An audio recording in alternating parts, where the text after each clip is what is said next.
მე იმიტომ გადაწყვიტე რომ გაზეთების დარიგებაში მონაწილეობა მიმეღო რომ სასამართლოებს ვესწრები და ვხედავ და ვისმენ მოწმეების ჩვენებებს რომ ისე რა ქვია ვერ ვცნობთო კადრებშიც არ ჩანან ეს ადამიანებიო დიდად რომ რამეს აშავებდნენ მაგრამ მაინც ესენი არიან და ანუ ყველანაირად მტკიცებულება არ აქვს მაგრამ მაინც ანუ აბრალებენ და ესე ვიღაცა მაინც უძოთ რომ დასაჯონ ესე ამორჩევით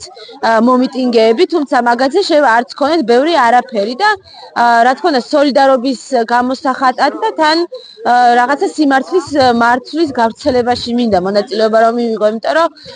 ნუ პროპაგანდა ძალიან დაქოქილი არის და ამას რაღაცით უნდა ვებრძოლოთ და სიმართლე უნდა ჩავიდეს ყველგან სიმართლის სიტყვა და ამ ადამიანების პატიმრების სიტყვა შესაბამისად და საერთოდაც ყველგან სადაც ხმა მიგვიწვდება ყველგან ჩვენი ოჯახის წევრებს მეგობრებს ნათესავებს ყველგან უნდა ვეუბნებოდეთ რომ რეალურად რა ხდება, იმიტომ რომ რავი ტელევიზიები იმათია და ფული იმათია და ძალაუფლება, მაგრამ სიმართლე აი ესე ნელ-ნელა უნდა გავავრცელოთ.